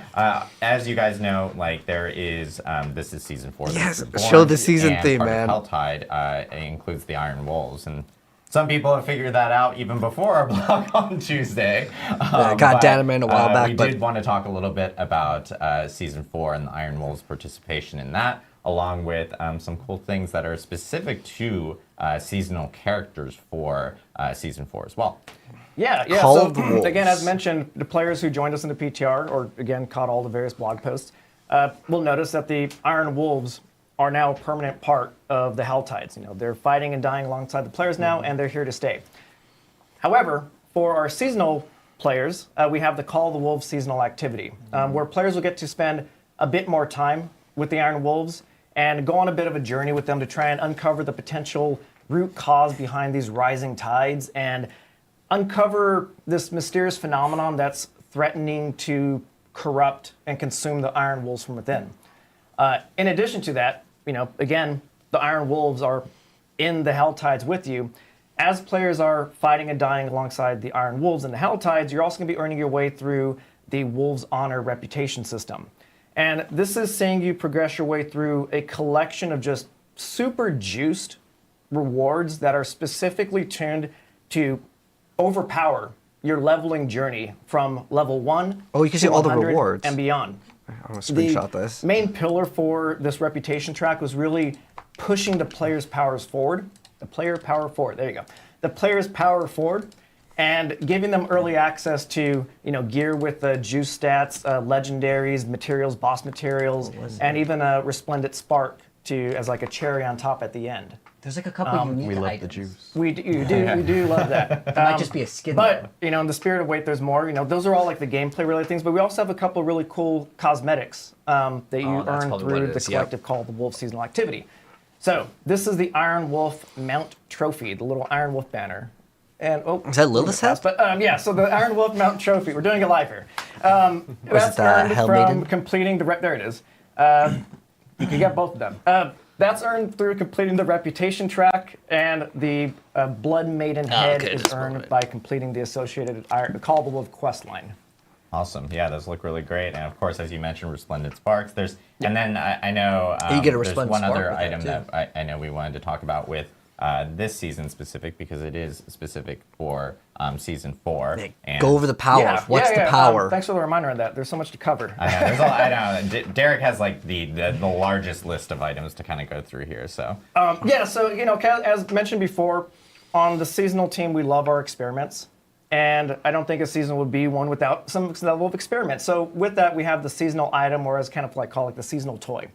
And that's the Profane Mind Cage. Okay. Yeah, Ooh, so there okay. it is. So the Profane Mind Cage is pretty cool in the sense that it's a guaranteed drop from the Hellborn. And when you consume it, I kind of like to imagine you just like eating this demon brain. Okay. When you consume it, for the next 60 minutes, the Helltide monsters that's not really are giving going to you be power, it's boosted more up to 10 levels, drops. depending on the world tier that you consumed it in. And you're also going to be increasing their aberrant cinder drop rates. So, again, all tying this back to that leveling journey and like tempering and stuff, like this is a really fun item that lets you kind of put your build to a little bit more of a test in exchange for maximizing your Helltide efficiencies through, just one higher monster level means, more XP and stuff like that, and also just aberrant cinder What if that drops. works in a party, or how that Yeah, works so- in a party? go ahead. Oh, Go ahead, I was just Colin, going to say, we juiced the World Tier 2, 3, and 4 XP, so that's- it yeah. ties Yeah. super well. You can just get to blast to endgame very quickly now. Yep. Yeah, and with the mind cage itself, like, because everyone's probably going like, well, that's a consumable. Like, how do people end up like obtaining additional ones of those, or can you get more of those throughout the season and everything? Yeah, we want to be very generous with those. So one, they're a guaranteed drop from the For an Hellborn hour, too. in World Tiers 3 and 4. But you can also use them in World Tiers 1 and 2, so if you want to like boost some level, alts and whatnot. You also get I think like a bucket of them through the Wolves Honor reputation. Like we crammed as many rewards as we could in there, so they will be in steady stream. So don't, again, in the spirit of like use it, don't hoard it. Definitely experiment and have fun with this thing. 'Cause, Yeah, it's you can have get fun. one an hour, Yeah, so like it's no great. Like, problem. if you want a little bit more, 'Cause of it a lasts for challenge, a little 60 bit better minutes. rewards as well. You can of course use your. I wonder if, your like, mind cage. And each that person is pop exclusive ones. Can we for, get plus 40? players in the season? So Yep. yeah, it's awesome to see. But yeah, thank you, Derek, for walking That- through that's the it? changes with Helltide and of course No some of way. the new season stuff with the Iron That's Wolves. that's And it. If you're a lore nerd, No Iron Wolves, way. of course, are a very familiar faction within Diablo. They are from Diablo 2, Act 3. You could actually hire them So you get to- as some of your Oh, you can hire them? mercenaries, or one of the mercenary options, though we know a lot of people went with an Act 2 mercenary in Diablo 2 for the aura. But yes, cool. Thank you so much, Derek. And of course, What? we still No have way. more Okay, to talk okay, okay, about. okay, We're actually okay. going to go back to Colin. And I just Colin thought that is was the gonna guy talk for us through a season, little so bit about that was the it. Pit. Because if that was it, Pit is a brand new no feature point in making within season Season character. 4, and is now a permanent feature within is, Diablo 4. That's right. And 'Cause if Pit is yeah, do you wanna, permanent, Helltide's give us a permanent, breakdown for people who why may make have a new not experienced character it or other may than have like not 10 seen levels of the Helltide? stream That's it. beforehand. Yeah. And then on top of that, tell us about all the improvements that we're doing to the Pit Absolutely. based off. of Okay. let's Yeah, go. so New something that players have New asked Endgame. for since we did a bunch of nerfs to the Nightmare dungeons. If you recall, I forget what season it was, but we made tier 100 Nightmare dungeons a lot easier, so players could get through them. one of the big pieces of feedback we got was, okay, well, where's my measuring stick? You know, the game is a power fantasy. It's about getting as much raw power as possible and just dominating, right? So if there's no place to push tiers, it's much more gradual, so you can start pushing into it and getting some of these masterworking material. Oh, it actually tells you and what the tier's pit giving is what. all about That's just pretty helpful. blasting through monsters and the demons of hell, right? There's no negative modifiers. We're not CCing you a bunch. You know, this is really just a test of how powerful your build is. So from the PTR, we actually got feedback that it was way too easy because we added a ton of power through tempering, through the Codex of Power. It's just much easier to get a lot of those aspects online. So we've taken a look and we've moved some of the masterworking material tiers around. Previously, the tier 1 masterworking materials only came from 1 to 20. We've moved that up 10 tiers. So tier 1 will come from 1 to 29. Tier 2 will come from 30 to 59, and Tier 3 will be 60 plus. And what that does is it just makes the journey feel a little bit more rewarding, right? Like we saw in the PTR that people just like within the first 2 hours just blasted through all of it because they're so powerful. So we've just adjusted some of the rates there. So you have to push a little bit deeper. You have to optimize your build a little bit more. So those armor caps are things to watch out for, right? Where if you're over the armor cap, it's just a straight optimization to start thinking about how you want to replace some of that armor. We think that feels pretty good. And overall, we've increased the health and damage, or sorry, I should say, increased the health on all monsters post level 100, both in the pit and nightmare dungeons. So the enemies should be pushing back on you a little bit more, right? You care a little bit more about utility, defense, outside of just one-shotting everything, right? So it sort of tests you a lot more. Unless you're the barbarian cap. I feel like that class is and just still part going of to that be feedback, though, that we've heard is that super nightmare strong. dungeons don't feel very rewarding. The pit doesn't feel super rewarding post, that 60 tier when you're getting those top-end masterworking materials. greater affix drops, So hopefully. we've done 2 major changes. Okay, let's see. One is we've added obols that scale with both of these tiers. So everything past tier 46 in Nightmare Dungeons and everything past tier 1 in the pit, actually. It just always gives you obols. You might ask, but obols are terrible. But again, Good. At least he understands I know, obols right? A are big part of terrible in the Season game. 4 was that we made the gambler guarantee 925 legendaries at level 100, and those legendaries can roll greater affixes. So if you blow a ton of obols on two-handers, for example, those two-handed legendaries you're getting are the same as anywhere else in the game. So it's actually a huge efficiency boost to getting the items you're looking for. So to be clear, you can get some of the best items Oh, in the yeah. game You can from get- the obol vendor now. Absolutely. So that makes them a lot more valuable. And one thing that is also changing with obols is because when people pick up obols, they're like, We need a higher obol cap. Yeah, now probably I'm someone's I'm typing. I run back to town. But Colin, the obol cap is fucked. So we've increased the obol cap substantially. So the amount of obols you get thank now you. is 2,500. You can hold up to. Oh, yeah. So you can just That's go to basically the full gambler inventory. and give me everything, and you can just do that a couple of times. So get your obols and hit the tables. pretty Yeah, much. yeah, exactly. And the items are incredible. And just to double down on this for a second too, one of the things that we also did as part of this, when you use the enchanting feature in Diablo 4, you can't actually enchant off of an affix into a greater affix. That's right. Yes. So when a good item drops for you in the base game, you can't try to roll for greater affixes off the enchanting system. Yeah. It's good for getting you to a stat you really need in a situation where an item didn't get you what you wanted. Yeah. But now with the obols vendor, those items, not only are they I-Power 925 and they have the chance to be legendary, of course, like the obols vendor always has.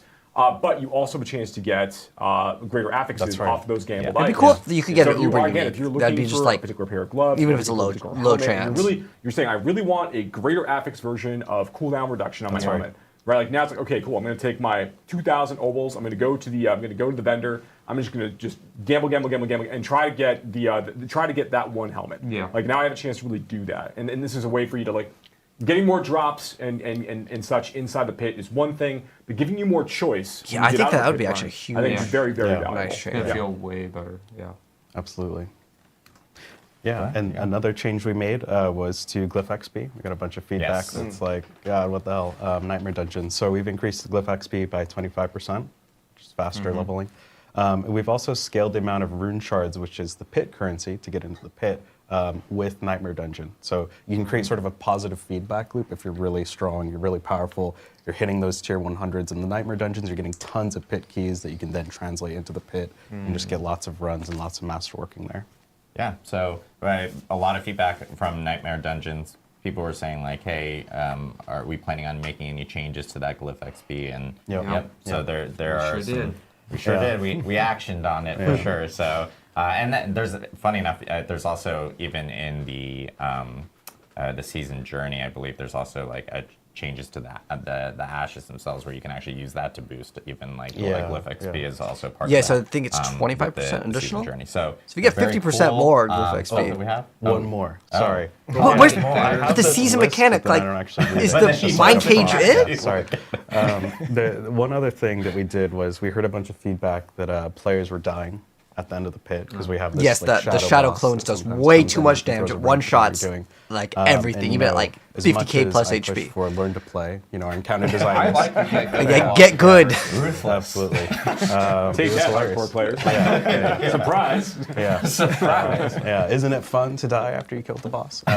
So our encounter designer did an amazing job cleaning up a lot of those affixes after you kill that boss. And just make one of those bubbles as too. That would be as good. Kat says, get good.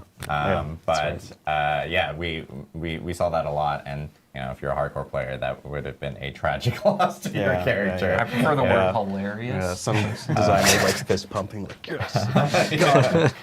Just watching streams and reactions from that. So awesome. So a lot of changes coming for the pit. Pit is, of course, a new feature within Diablo 4 permanently, and you can experience that in Eternal and Seasonal realms. And of course, we have some updates to the boss ladder because the boss ladder itself is changing pretty significantly. We talked a little bit about like how you can get additional materials in other places that Derek had mentioned. It's new? Colin has additional points that he wants to bring up about, talk about the Gauntlet? boss ladder because we got a lot of feedback on that, and there's some new changes to it with Season 4. Yeah, so we added Endariel, the best lesser evil. Yes. Boo, Asmodan. I Boo. know. Always dunking me. Dancing with orbs all day. Who likes that guy? So Endariel obviously has come back. She's incredibly fun to fight. The encounter design team killed it. And on top of Endariel, we've added a new tier to the boss ladder called Tormented Bosses. So these are much higher level than level 200 bosses, sort of pinnacle aspirational bosses to take down.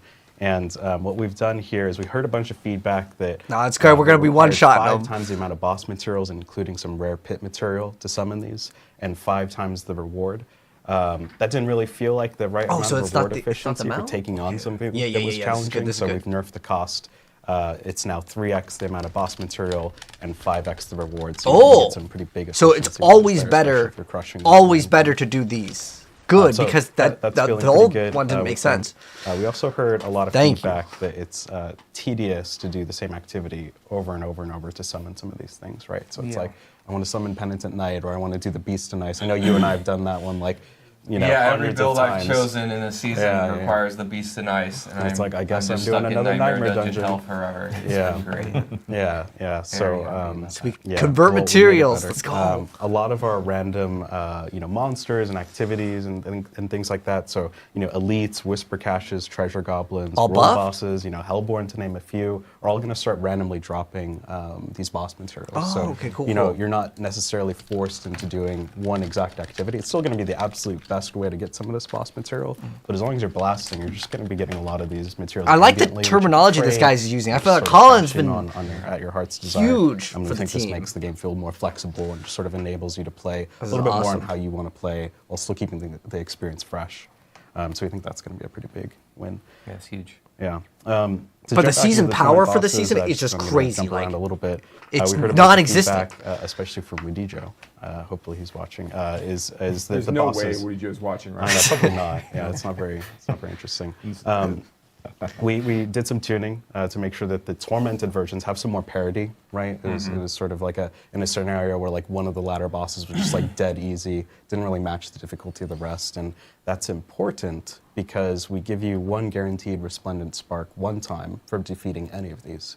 So one step closer to getting that uber unique that's not just a raw drop of your choice, which is pretty awesome. And then something else, speaking of resplendent sparks, we're adding one to Uber Lilith. So the first time you kill Uber Lilith, you're also going to get another resplendent spark. So now that brings us to 3 opportunities of being able to earn yourself a resplendent spark. We heard one from from Derek at the end of the season. Then look at that account. It's got 200. Board and doing that within the season. We now have one with the Echo of Lilith, and of course one with your first Tormented boss as well. So Okay. additional opportunities to earn Resplendent Sparks, and of course you can still salvage your any Uber gear that you do happen to find, and you can actually earn a Resplendent Spark. Yeah. So what that means is if you do all of these and then you get an Uber unique, you can actually change that into whatever one you want. Yes. Yeah. Is really what that means. And then something else, on the Uber uniques is that I'm just laughing because I didn't realize this, but chat's calling out with our tooltip that we showed. We had 200 plus Resplendent Sparks. Yeah, they're just free now. We're just really lucky and good. I wonder if they just put that number in. Tools. Yeah, that's actually my account online. So. Oh yeah. On the Uber uniques, It still feels bad, we though. heard the feedback that it feels like a chore. Yes, to do, thank you. the Please penance of change going it. into Varshan, into doing Duriel, just for a chance at an Uber unique, right? And we've experienced that ourselves, right? It's like, God, I got to do all this stuff to fight the boss that's going to actually drop something that I care about. Greater Affix has helped that because there's some variation to the uniques you're going to get. Yeah, uniques But are for definitely Uber nerfed uniques, for sure. We've actually added a small chance, a little bit lower than Duriel, to all of the ladder bosses, and they're going to have a chance to drop an Uber unique as well. So while you're grinding through this ladder, It's half, every by single the way, boss if you want the kill is gonna number. have a chance At to least drop that's an what Uber I've been unique. told. It's not exactly the same as from themselves. Duriel and Dariel. We should do like a combo. 0.5. A A lot of Uriels. So it's don't expect it to be honest though. Awesome. So yeah, a lot of changes coming with boss ladder and changes based off of PTR feedback that we saw. Yep. Plus just overall changes for season 4 that we were planning, so that it's gives more opportunities for players to actually experience it. And of course, the new versions of the bosses themselves and the Tormented Echo versions. So. Awesome. Thank you so much, Colin. Of course. I still want to see more stuff for the season. Before we jump into Q&A, because we... What? Q&A? What for the season? Mr. Adam Jackson wants to talk a little So, bit about... so the only new thing is the mine cage. This is Yeah. actually something really cool. One last thing. This us is it. Over on Class Designer, we're really passionate about this and we're excited for it. So the season journey. So we really want to kind of juice the rewards and make the season journey more Thank you. exciting. I've been And so what we telling went them that and as a did partner. was, when you're going through the season journey for every class, you're actually going to be getting a preset curated amount of legendaries as you're going through that are targeted toward a specific build. So we chose a build for every class in season 4, and we're going to change it around in future seasons. Please Okay, give us so you feedback on this. But No, we that's think it'll good. be That's pretty good. cool. It's basically But you're like basically Hadrian's gonna get, Gift, right? Close to a completed build when it comes to opening those Okay, caches. cool. They're guaranteed targeted legendaries to build a specific fantasy for every class. I think we have a video to show what they're going to be for every class in Please season be frozen 4. over for Sork. Maybe there. So Barbarian here, you can see we're going to be giving you a bunch of legendaries related to Dust Doubles. That's good. That's the The best. Druid, we're going to be giving you basically a pulverized build. It's an old build, but which it's is still pretty good. cool. It's one of the best beginner-friendly builds. Next is the Necromancer. Of course, everybody's going to be Oh, playing that's minions, huge. so we gave you a bunch of minion-focused legendaries. It That's- should be pretty awesome. That is really good. And then next is the Ah. Sorceress. We actually have a cool new legendary coming into the game for Incinerate, which you'll see here. yeah, It there splits it up. is. So we were. So if you giving guys want to know if it Incinerate shotguns, build on the yes, but Sorceress. it's not realistic. Don't even bother. And then the Rogue, I'm gonna be we're honest. giving you one targeted toward Barrage. So again, So it kind of can the point of this ricochet. is that, if you don't really know what you want to play, or you really want to just go through a season journey and try out something before you go to a build that you really want to do, you have a foundation of something more. So complete Barb and to Necro start are with, the best which starters. We're pretty excited. That's about. my Yeah. suggestion for And with you the card guys. exchange now, you also get to collect all those items are actually dropping out of the season journey caches. You get to kind of keep those. They're all going to your codex. And Yep. you use that build to the entirety of your leveling process. Correct. Yeah. Awesome. So lots of changes coming this season. Sorry, my mic died halfway through there, so I had to do a quick mic swap as we were playing. We were footage. free from Also, Joe Pipor's back. Yeah. Hi, Joe. Derek is now over here. So if people are confused of what's going on, Yeah, we are playing musical chairs today. That is also a new feature Our coming in favorite season game. 4. I'm just kidding. Okay. I guess we're going to go into Yeah, Q&A. so a lot of changes. Season 4, pretty huge. It's by far basically the biggest season, eternal changes. It's not even for like Diablo 4. a Yes. crazy seasonal power, And though. I know we wanted to jump into Q&A. That's crazy. I did want to bring up one thing as well. Let's see if wow, it- okay. Which is this is a change that will be represented in. By the way, patch notes are coming out immediately after this. Oh, hell Oh, yes, okay. dude. So that's Oh, one thing. So that's people can amazing. check out patch notes immediately after the stream. Please enjoy reading it as much as we enjoyed writing it. Writing it and reviewing it and over editing it. again. And I wouldn't, based off of the size of the patch notes, I wouldn't be surprised if we do have a few things that might be missing that we'll probably like have to post. Okay, a patch I'll that, cover it for you guys. I'm gonna make a kind of summary go through it. video and I'll tell It's you everything. Massive in terms of size, as people saw from PTR. But and rip now it's the just even And more. elemental represents damage a few different aspect, things, or effort temper. elements too, Yeah, That was one thing that was gonna be pretty strong. Patch notes will be up. One thing in the patch notes that I did want to bring up gone is, now. this is a thing that's coming in Season 4, is for players that want to change their hair on their characters themselves. Oh, They you can change actually your hair go to the now. wardrobe now and actually be able to do it, which is a nice. Oh, is it? Hopefully it's free. It doesn't require I had a lot battle.net of tokens. people go like, hey, I kind of want to, I made that character a while ago, especially like an eternal character or something like that. I'd like to be Okay, able to that's change cool. that around. Yeah, I now have that flexibility of being able to do so. As long as it doesn't cost platinum, I think that's awesome. We're going to jump into Q&A. Okay, so I'm gonna go ahead and as end it usual, here because as that we was always Health do. Hide and the new season mechanic. We will start off. I may make a video on Q&A if it's like worth it, but let me know, guys, what you think of it. I just think the season, like to play on the season, it almost seems pointless as of right now. I'm gonna go check out the patch notes and update you guys. But anyways, drop a like on your way out, and I'll see you guys in the next Diablo video. Peace out. Let me know your thoughts. All There right, it is. What does this mean for season powers? in the future? Q&A now. Oh, just what Season 4 is, like Yeah. the nature of Season 4? Yeah. Yeah, okay, sure. Yeah, seasonal So, power. Yeah, Season 4 is a... Tell me Season about the 4, as I power. mentioned before, is like an opportunity for us to kind of like lift up a lot of aspects of the game that we think Yes. are really important. Yes. Okay, that's Diablo's a great. game about killing monsters and getting loot. And as I said before, getting loot, we need to make sure it feels at least as good as killing monsters, right? Like it's extremely important that this part feels good. And we took a lot of our development effort and put it against that goal as part of this release. And there were other parts of the game that we lifted up at the same time, like the various changes that we talked about for Helltide, for example. You know, the myriad new tempering recipes and things like that. There's lots of things we did, I think, as part of the release, just make the base experience of Diablo 4 more fun, right? But there's So no I'm point really in playing on the excited to be able to season do that then. in Season 4. Thinking about what the future holds, we always want to make sure that with every season, you know, we are adapting to what we think the game needs at that time. We think it's going to make for a better experience overall. We love the idea of seasonal powers. We've learned a lot of really, really great stuff from the days of the Barber all the way through the vampiric powers we got in Season 2. And Just all the add the seneschal and vampiric construct powers we also back. had in Season 3. We have lots of big ideas for the future. So, but you know, you will see seasonal powers again in the future and different themes and mechanics. But as we this go. season has no That's- season you know, power. that's kind of our promise. Like to that- you.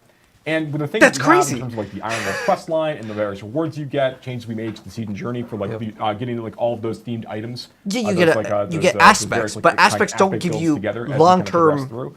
We want to keep building like, upon these mechanical seasonal elements as well power. at the same time. They can continue to help lift up the experience. So yeah, we will be returning seasonal powers in the future. You know, So but there with really every is no season, power, We want to though. make sure that we're doing what we think is being Like, lifting the game up crazy. the most, the things that we think are most important at that time. Awesome. Question from our, I'll bounce between some questions from chat and from our forums, because we did have a thread up in our forums about specific questions, but Sure. this one's from the forums. This is from Avalon. They're asking if, because Season 3 actually ran longer and Season 4 itself had a PTR, will Season 4 actually be a shortened season, or will it still be a It's gonna be standard size normal, season? They weren't sure guessing. how PTR is actually affecting season it. 3 lasted way too long. So PTR is not as impactful for the timing here. I think it's a slightly shorter season. I think it's like 1 week shorter or something. I need to look at the date. Yeah, and I will note, like, PTR, the reason why Season 3 ran longer was because we wanted to make sure that we could get that PTR. This was our first PTR, so there was a little bit more effort needed to get that out for players. Yeah, specifically.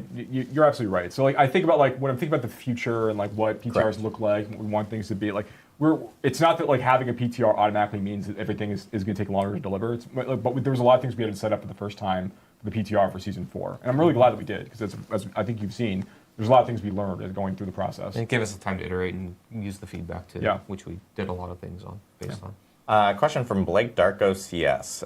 Will you guys think about maybe a potential different beam color for items with greater affixes? Yeah, that's purple. There we go. So I know we Just talked about this for any a while. other color. Yeah, I think It could be a bit that's better. something we're definitely going to keep an eye on. Like right now, we think that the little dots, or I should say huge It's dots, not that big of a huge deal, stars on them, but I still think are that doing a pretty objectively good it's job, way but, better to have a that's purple something beam that or something. We also need to feel out and play, and we're super open to I mean, feedback it's just and a seeing small how these color new big change. stars are going to help.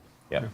Yeah, the change, especially the changes in the inventory, because like Yeah. now you can actually Yeah. identify them in your Yeah. inventory, and everything is really big. And these also roll on unique, so there's a little bit of like work that we'll need to figure out. But again, Yeah, it's true. just Yeah, sort of- you can get greater affix on unique items Yeah, as so well. what beam color Yeah, do so you it's know? like the beam color gets a little confusing there. If we something that a we'll good idea. monitor for sure, and of course something that we've seen from players and a lot of people bringing that specifically up.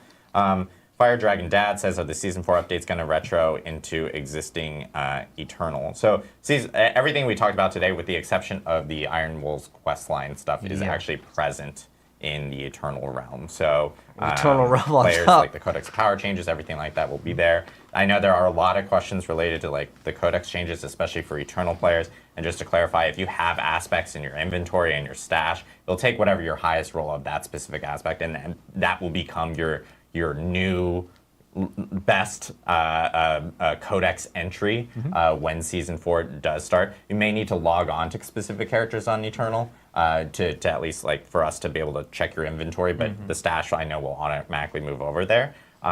And same thing for I know we get a lot of questions about like items on Eternal. Those will be marked as like legacy items specifically because obviously we've changed a lot of affixes and everything. And those items you can't craft on those items either at that No. point. Like you can't. Okay, temper that's those actually items, and important. You can't masterwork those items. You can't- but they'll no still retain temper. like the item upgrade state that they had from the blacksmith before. Exactly. So if it doesn't mean like when you log on all your gear is suddenly unusable. It's Yeah. it's just marked as legacy, and you won't be able to use tempering on that. It's a great stepping off Okay, point to getting that's some new important. items that could have greater So accuracy basically, and other things that delete could all make your it even more stuff. powerful. Maybe unique. A question that we have actually from the forums. This is from Question mark. Iggy. With the itemization reworks, is there what is like the next like big thing you guys are actually looking at potentially wanting to really work on within the team? I don't know if we want to play our cards too early. Yeah. Well, I think We're it's working on things. we're working on all kinds of stuff, everybody. But no, I think one thing we want to continue to work on, I think you see like, as we're thinking more about the Endgame experience, a lot like when we launched Diablo 4, we thought of Endgame really as a journey from 50 to 100, like the things you're doing along the way, and getting all of your Paragon glyphs and leveling those glyphs up, and go diving deeper into Nightmare dungeons, and going and eventually confronting Lilith. That was what we kind of imagined, or thought that Endgame would feel like, and that was a good thing for us to build on. I think we saw that a lot more players were looking for Endgame like explicitly at level 100. Yeah. That was when they wanted a lot more things to open up, and we've made a lot of changes recently to try to like create more gameplay around that part of the experience, between like the itemization changes and the crafting changes, and also in the introduction of like tormented bosses, and of course the Pay the Artificer. Yeah. So I think that like we know that there's more opportunities for us to build on these things, right? Like I think you've heard me say this before, but a lot of the things we're doing in Season 4 specifically really are done to like build a new framework, for how Endgame sort of functions. The things that drive a player forward, the things that get them excited, and the content that they engage with along the way as well, right? We want to make sure that that players are having a really fun time, a rewarding time while they're playing Diablo 4, and that they can find opportunities to be appropriately challenged as they go through the experience as well. We think there's more opportunities for us to kind of like grow and expand the offerings of things that players can have access to, the things they can go experience, at that stage of the game. Awesome. Question from Old Dudes New Games. I love these names. They're so good. What about codex resetting when swapping characters? That was actually just an issue on PTR. Like when you swap characters and stuff like that. Reset. Sorry. Yeah, when you Lost the swap, mic. then you use the when you use the boost NPC. Yeah. Yeah, so that was not a thing that you will experience in Season 4, and so that's not a common thing or a normal thing that's supposed to actually happen. It just was a bug that we had in PTR. There's a lot of questions here about the Season mind power. cage, and I just want to maybe clarify with the players. Opus Crocus says, if you consume more than one, does the mind cage stack or does the timer reset? Timer reset, I think. Yeah, the timer resets. Timer yes. resets, okay. And then So you can't stack this in regards damage, to or that monster level. again, this is from Optics. Do mind cages trigger for a single player or your whole Oh yeah, how group does that if you're work? grouped That's actually up? kind of important. Single player. I Just a believe. single Oh, player. okay, so- yeah, it's a personal thing. Okay. All right. So clarity around the mind cages, because Yeah. I know we've had a lot of people so it only ask works on And the we one want player feedback that on this, uses by it. the way, too. So when you get a chance to play with the mind cage during the season, like, Yeah. tell us what you think. We want to know. This is from Nupu Games. Do unique items get a stat/functionality boost since tempered legendaries are just straight up Nope. better? Okay, that's a And good is question, it but generally uniques are just not bad. worth it to equip a unique item after the patch. Yeah, I mean, I think Uber Adam Unique's can speak probably to still some good, of these but- changes if you wanted to jump in, but we've done a pass on all the unique items. We've done things like Razor Blade, I think has 4 Thorns affixes, and we changed what the legendary power is. Yeah. By the way, that was a big question we got from people in Oh, was it? PTR Okay. because they were like, "Hey, What about Razor Plate? We heard a lot. Oh, we in had the to change Razor Plate. Yeah, It'll be cool. And it's actually in the patch notes, and yeah, it's a lot of thorns. Razor Plate's Yeah. hilarious. We But still love it. it's hilarious. I wanted to just have like 1 so you can't miss on Masterworking. Yeah. but that might Yeah, have what been I'll too say crazy. though about the unique to legendary item power level, I suppose, is that we knew when we were making these tempering changes and updating those that we wanted legendaries because they kind of have they have kind of different identities right now in the game, and so we're still figuring out what we want to do with uniques long term. But the idea is that like legendary items or items really, they have a journey, and you're working on them, and there's a story to them, and you get it, and it's not like a one-stop shop. You're done, kind of like how they were before. Uniques, a part of their identity is that like you get a unique and it's No, freaking dude, we're awesome, going with it's really Sork at the powerful, start very with that exciting, Oculus. and you have it and you're done with it. And so we're Level we're 50 keeping this teleport. discrepancy of like what their We're purposes doing are it. in the game for now, and kind of seeing how it goes. We did take a look at some uniques, but we didn't like do a whole pass of like every single unique now has 5 affixes or something like that. Like we wanted them to be a little bit different, have different identities. But So a bunch we of them do are kind gonna of be worthless, expect though, that like- uniques may be less prevalent than they were before. We still believe though that a lot of There are uniques some that are still useful. really key for various builds, and so you're still going to want them. But you're not going to want like a unique in every single slot on your character now because they're just clearly always better, right? Sometimes some builds will want more uniques, some will want less, and we want to kind of see how Yeah, that like plays Harlequin first Crest before still gonna making be sweeping good. Changes. Grandfather some obvious roads we Doombringer. could take is like adding crafting to uniques. What if you could temper them? What if you could do these other things, right? Like we know that that's a thing, and we may do that in the future, but we're kind of evaluating this world where it's not clearly always you only get one or the other. And Yeah, we I kinda think wanna a see mix-up how that is good. goes first, Definitely. before making any big changes. Yeah, and the fixed nature sort of has you consider it's part of your optimization puzzle, right? Yes. Like, well, I'm going to give up some tempering affixes to Mm-hmm. get this unique, for example, in my chest slot, for example. And we sort of want to see where that goes. Like, we think that that's fun, and we think that the excitement of a unique are those fixed stats. When you see the item on the ground, like, oh, okay, that's the unique I want. I can just equip it. I don't even have to work on it. Yeah. It's just like there for me. So. Awesome. And then I know. By the way, did we talk about Masterworking or not Masterworking? We but did talk did. about Masterworking. A lot. We did talk. We've done it twice on stream. Did we talk about groups and with the pit? I didn't write Yeah, it down and I didn't yeah. talk about it. Yeah. So we got a bunch of feedback that it sucks to help someone with their pit run and just not get any masterworking material. It's like, well, why am I here? So what we've okay, they're done changing is we've stuff. made it so that the person who opens the pit is going to get 100% of the masterworking materials. Previously, I think it was split, maybe across all players. And what we've done now is that the person who opens it gets 100%, and then everyone who helps defeat the pit gets 50% of that target goal. So we're trying to walk that line where group play isn't just like totally overwhelmingly efficient, but you're still getting something for helping each other. I mean, like- go through those pit levels. Yeah, fine. we heard a lot of feedback. You do about get a players decent saying, amount, like, too. It feels a little unrewarding to Yeah, and yeah, so totally there get were some that. changes. from In general, feedback. I think there's still some tension with how players feel about the efficiency of groups versus the efficiency of solo play. With like yeah. Well, I mean, it's an boss summons and things like that. online-only These are things game, we're thinking so- about. We have ideas on, but we want to continue to get feedback, particularly with these changes, and kind of see how things play out. Absolutely. Awesome. We're getting questions about, hey, are there any updates on social features and things like that coming to D4? Yeah, clans. What do anything to clans share do? right now? Right, it's nothing, it's something obviously the team is very well. You guys ask all the time, so we're very very aware of it. And the team is been looking at it, and once we have more to share, we'll end up sharing it with you guys. But for right now, we don't have any update. Yeah. There's questions about it. If there's plans of adding maybe potential leaderboards to the pit or anything, or is that going to be something? Yeah, because it's harder than the gauntlet, so why not?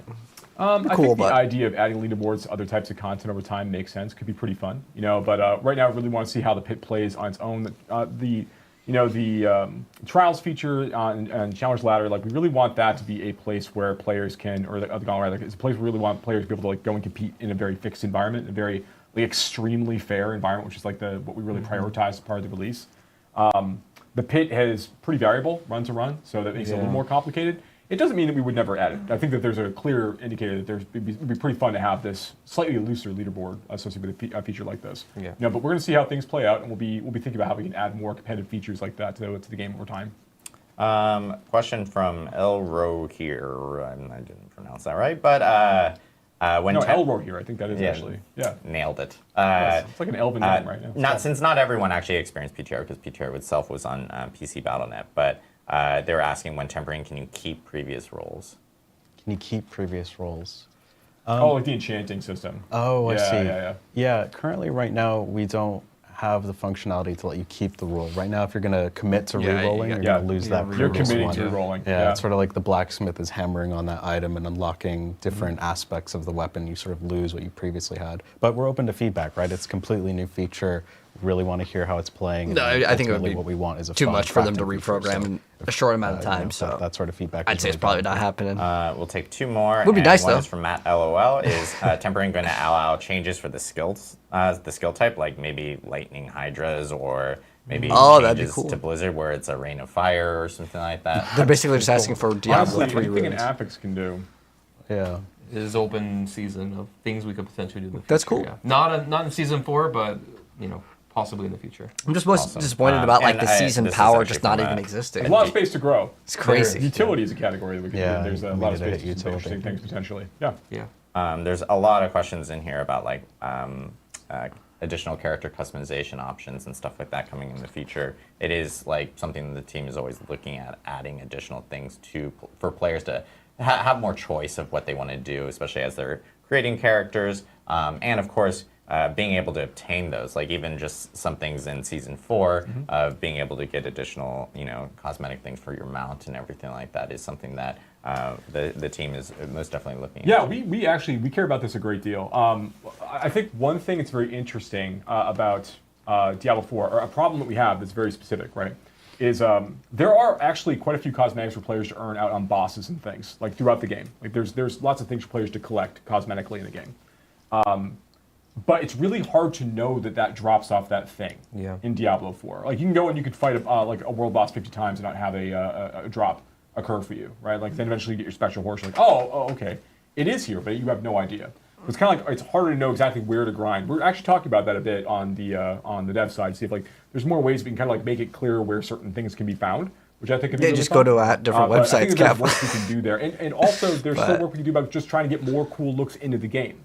So we've been talking a lot more with the various teams inside Diablo 4, and there's a broad agreement we want to bring more cool stuff to you guys, and more cool stuff for players to find and pick up and equip and feel like it was really exciting to get that thing.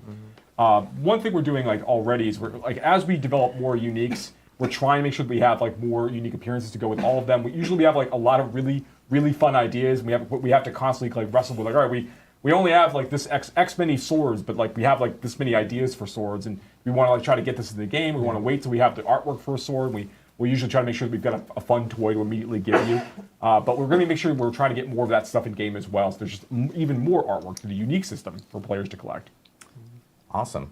So that's all the time we got right here for today. All right, so I guess that's it for the Q&A. But there's some good stuff in there, There's actually actually. more changes in the patch Oh, notes. yeah, I want to see the We patch can't go notes, through and I'll every cover single line those. in the But patch notes actually, over pretty the good stream, Q&A. So you guys can actually check out the patch notes. Those will be available on Diablo4.com. We always have those listed on our specific All right, patch so it notes looks like that's page, gonna be and those it. will be live immediately after this stream. Double check here. Season 4, Loot case they go. Reborn, starts on May 14th. Yep. This is across all platforms. 12 on days is not PC, too far Xbox, away, PlayStation. but it's gonna and feel of like it's a course, long if you're an time. Xbox and PC Game Pass user, you can also play Diablo 4 now. Oh, okay. I thought they were gonna say via early PC access. I was or like, dang, on your dude. Xbox. Okay. So Yeah. lots stuff, of good stuff. opportunities to play, and of course Steam. Can't forget Steam. Steam is also on there for PC. That's Sorry. also a platform. That is which you can also play a Diablo platform. for. We're everywhere. Any other We're everywhere. platforms you wanted to shout out? Or? We're everywhere. All yeah. right, we're everywhere. Just everywhere.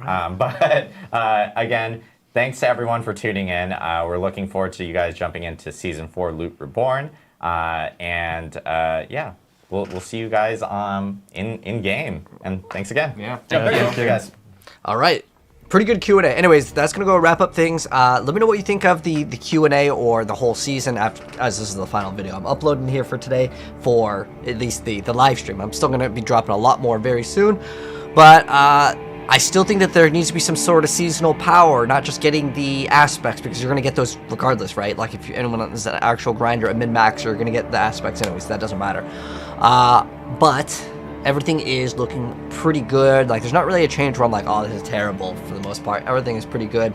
But I'm really looking forward to the next season. Anyways, that's going to wrap up things for me.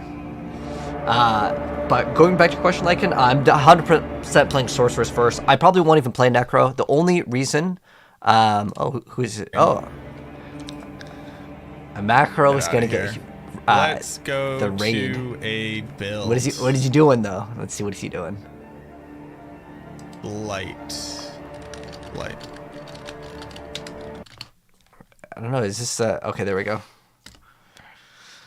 Hello to all the wonderful, beautiful people coming over. Oh, that's me. Oh. Perfect. Welcome in everybody from the Diablo stream here on Twitch and on YouTube. My name is MacroBioBoy. Welcome to the infiniteness of you all joining in here. I'm the Necromancer class lead for Maxroll's coverage of Diablo 4. You might have seen me around. We are obviously aggressively waiting for the patch notes to go live. Oh, we just had a so lot it's of not thoughts actually live. with my chat about the changes that we got from this campfire. Okay. But anyways, I'm gonna go ahead and call it for myself. Thank you so much for coming by, guys. Really appreciate it. If you guys want to follow me over YouTube, my YouTube name is the exact same on Twitch, TikTok, and well, YouTube. But if you guys want to see more stuff, feel free to go ahead and follow over there. But if not, I'll catch you guys later. I'm just going to work on making some videos right now. But take care, and I'll see you guys later for some more games for sure. Peace out. GG's. And also, if you're watching this on TikTok, pink plus in the middle right if you guys want to catch me later. Peace.